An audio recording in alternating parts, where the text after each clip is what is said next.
Hey guys, what's up? It's Heidi, and today I have a book haul for you. This is not all-inclusive of all of the books that I've bought in the past 2 months because I didn't do one for February, and those have already integrated themselves on my shelves, and like I said in my last video, I've been gone for a while.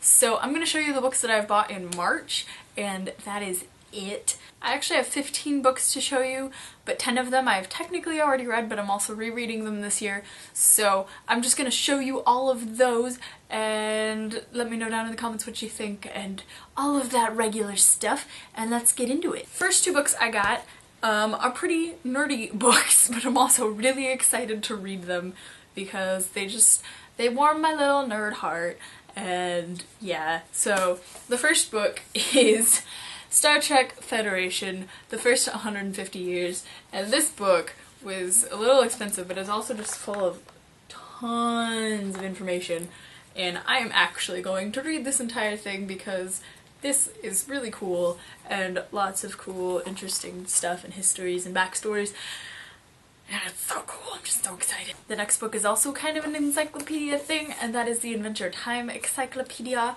and this is all about the entire Adventure Time world, and it's cool, and it's also written by Marceline's father, what's his name, Hudson Abadir, Lord of Evil, and it's really funny. I've kind of skimmed through this already, but I haven't actually read it.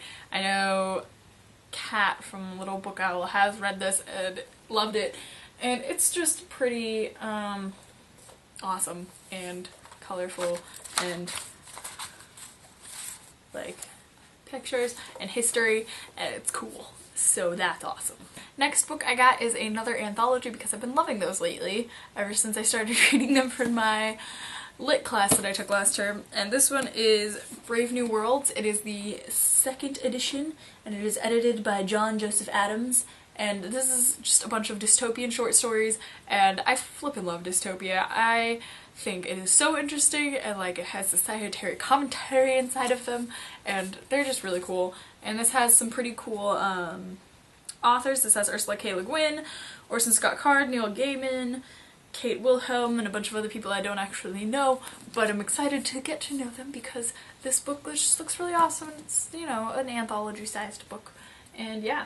So this is just a bunch of dystopian short stories. The next book I got is probably one of the creepiest books I will ever read, according to what I've seen people say about it, and that is 172 Hours on the Moon, and this is by Johan Harstad? Is that how you say it? I hope that's how you say it. And this is about 3 teenagers that go to the moon, I guess. I'm not really sure how this goes, but I've heard it's scary. And this is also a really cool cover, and that eye. Oh. And I'm assuming they are on the moon for 172 hours. I feel like that's a pretty good guess. But other than that, I know basically nothing about this other than it's scary and there's 3 teenagers. The last book I got also, I guess, has a moon theme to it, or a going to the moon theme in it, and that is Feed by M.T. Anderson. And I've heard a couple things about this on the booktube community, but mostly outside the booktube community people have been telling me about it, and it has the National Book Award finalist, and this is about, it takes place in the future, and I guess there's like a constant stream of like videos and advertisements and stuff all in your brain, and like a little chip implanted in your brain, or something like that. I don't really know, but they go to the moon and then it's like completely cut off of communication. I feel like they probably go insane because they're used to having all of that information and then they don't. So I'm pretty excited to read this. This looks really interesting. I love weird playing with your mind books. So I'm pretty excited to read this. I'm gonna try and show you all next 10 of the books that I bought all at once, because they are all part of a series, but then I will also show them to you individually. So I've been wanting to finish this series, like own it and all of that, for a really long time. This is one of the series that I really loved in my childhood, and I'm very excited to reread them, which I am trying to reread right now, and that is the last 10 books in a series of unfortunate events. I can't even get them all in the shot. So that is these guys, and I'm going to show those all to you individually so you know which ones they are.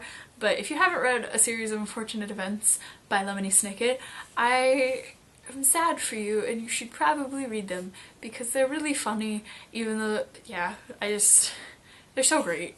And yeah, so let's show you those. We have number 4, The Miserable Mill. Number 5, The Austere Academy. Number 6, The Ersatz Elevator. Number 7, The Vile Village. Number 8, The Hostile Hospital. Number 9, The Carnivorous Carnival. Number 10, The Slippery Slope. Number 11, The Grim Grotto. Number 12, The Penultimate Peril. And number 13, The End. Like I said, this book series is totally great.